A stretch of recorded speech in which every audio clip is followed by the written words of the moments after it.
Hi hello అందరికీ నమస్తే. నేను మీ Lakshmi. Welcome back to our channel Aditya entertainment 369. ఈరోజు వీడియో వచ్చేసి చిట్టి కాజలు చేసా అండి. చాలా టేస్ట్గా ఉన్నాయి. మీకు కూడా చెప్దాం కదా అని చెప్పేసి ఈ వీడియో తీసండి. ముందుగా అయితే బౌల్ తీసుకుని అందులోకి 1 టీ స్పూన్ ఆయిల్ వేసుకోవాలండి. సరిపడినంత సాల్ట్ కూడా వేసుకొని మనం ఆయిల్ ఎంతైతే వేసామో అందులో అంతే వాటర్ వేసుకోనండి. నేను ఇప్పుడు వీడియోలో చూపిస్తున్నాను కదండి, అలా మిక్స్ చేసుకోవాలండి. అలా మిక్స్ చేయడం వల్ల ఏంటంటే మనం ఏదైనా పూరి కానీ చపాతీ కానీ చేసేటప్పుడు ఇలా చేసుకున్నాం అనుకోండి, చాలా సాఫ్ట్గా అనేది వస్తాయి. అందుకు నేను ముందుగా ఇలా చేస్తాను. ఇప్పుడైతే కప్పు మైదాపిండి అయితే తీసుకున్నాను. మైదాపిండి తీసుకుని దీన్ని బాగా మిక్స్ చేసుకోవాలండి. ఇలా మిక్స్ చేసుకున్న తర్వాత గీ అయితే నేను వేడి చేసుకున్నాను అండి. ఇలా వేడి గీని అయితే ఇందులో వేసుకోవాలండి. వేసుకొని జాగ్రత్తగా కలపండి, కాలుతుంది. కొద్దిగా కలుపుకుంటూ చూడండి. ఇలా చల్లగా అయిన తర్వాత మొత్తం అంతా బాగా మిక్స్ చేసుకోవాలండి. ఇలా మొత్తం అంతా మిక్స్ అయ్యేటట్టుగా చూసుకోవాలండి. ఇలా మిక్స్ అయిన తర్వాత ఇందులో నేను 1/2 టీ స్పూన్ బేకింగ్ సోడా అయితే వేసుకోవాలండి. బేకింగ్ సోడా ఎందుకంటే కాజా అనేది చాలా గుల్లగా వస్తుందండి బేకింగ్ సోడా వేస్తే. ఇలా వేసుకున్న తర్వాత కొద్దిగా వాటర్ అనేది వేసుకుని మనం చపాతీ ముద్ద ఎలా చేసుకుంటామండి అలా చేసుకోవాలన్నమాట. చూడండి, ఇలా నేను వీడియోలో చూపించే విధంగా మొత్తం అంతా మిక్స్ చేసుకుని చపాతీ ముద్దలాగా అయితే చేసుకోవాలండి. ఇలా చేసుకుని ఒక 10 మినిట్స్ అయితే పక్కన పెట్టేసుకోవాలండి. ఈ లోపల పాకం అనేది రెడీ చేసుకుందామండి. 1 కప్పు పంచదార, 1/2 కప్పు వాటర్ వేసుకునండి బాగా మరగనివ్వాలండి. ఇలా మరిగేటప్పుడు కొద్దిగా ఇలాచీ అనేది వేసుకోవాలండి. ఇలాచీ వేసుకుని బాగా కలిసేటట్టుగా చూసుకోవాలండి. చూడండి, ఈ పాకం అనేది ముద్ర పాకం అయితే రావద్దండి అసలు.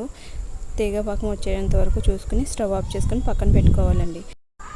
ఇప్పుడైతే ఒక బాల్ సైజులోకి పిండి తీసుకునండి. ఇలా పిండి తీసుకుని దాన్ని చపాతీ చేసుకోవాలండి. చపాతీ చేసుకున్న తర్వాత దానికి గీ అనేది రెడీ చేసి పెట్టుకోవాలండి. గీ కావాలి. నేను గీ ఉంది కాబట్టి నేను గీ వేస్తున్నానండి. లేకపోతే మీకు ఆయిల్ ఉన్నా పర్వాలేదు, ఆయిల్ వేసుకోవచ్చు.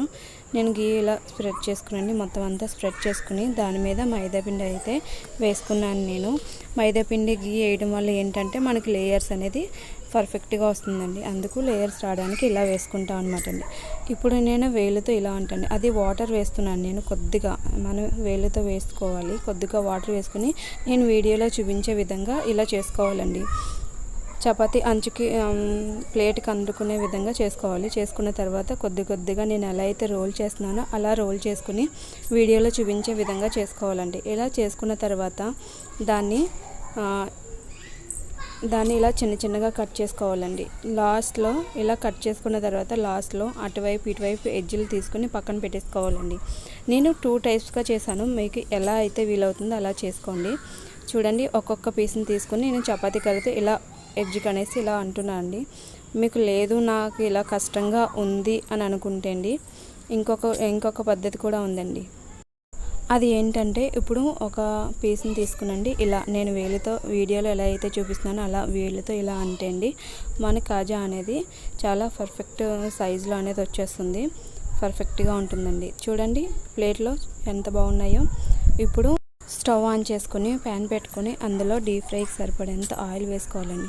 ఆయిల్ బాగా హీట్ అయిన తర్వాత లో ఫ్లేమ్లో మాత్రమే పెట్టుకోవాలండి. ఈ కాజాలు కంప్లీట్గా కుక్ అయ్యేంత వరకు లో ఫ్లేమ్లో మాత్రమే పెట్టుకోవాలండి. లో ఫ్లేమ్లో పెట్టుకుని ఆయిల్ హీట్ అయిన తర్వాత లో ఫ్లేమ్లో పెట్టుకుని ఇలా కాజాలు అనేది వేసుకోవాలండి. మొత్తం కంప్లీట్గా కాజాలు వేసుకున్న తర్వాత అవి 1 మినిట్కి అనేసరికి అవి ఒక్కొక్కటిగా పైకి వచ్చేస్తాయండి. లో ఫ్లేమ్లో మాత్రమే అండి. నేను ఎన్నిసార్లు లో ఫ్లేమ్లో ఎందుకు చెప్తున్నా అంటే ఇది హై ఫ్లేమ్లో పెట్టి ఉడికించామనుకోండి అవి చాలా లోపలి అంతా ఉడకదు, ప్లస్ బాగోవండి, క్రిస్పీగా కూడా ఉండవు. చూడండి, నేను చెప్పాను కదా ఒక్కొక్కటిగా పైకి వచ్చేస్తాయని చెప్పేసి ఇలా మొత్తం అంతా లో ఫ్లేమ్లో ఉండేటప్పుడు ఇలా పైకి వచ్చేస్తాయండి. ఇవి ఆయిల్ పీల్చేస్తే లో ఫ్లేమ్లో పెడితే అది ఇదని అనుకుంటారు, కానీ అస్సలు పీల్చవండి. లో ఫ్లేమ్లో పెట్టుకొని ఇలాగే కుక్ చేసుకోవాలండి. చూడండి, లో ఫ్లేమ్లో పెట్టడం వల్ల ఎంత బాగా కుక్ అవుతున్నాయో. లేయర్స్ మీకు కనిపిస్తున్నాయా? చాలా పర్ఫెక్ట్గా వచ్చిందండి. లేయర్స్ కూడా చాలా పర్ఫెక్ట్గా కనిపిస్తున్నాయి.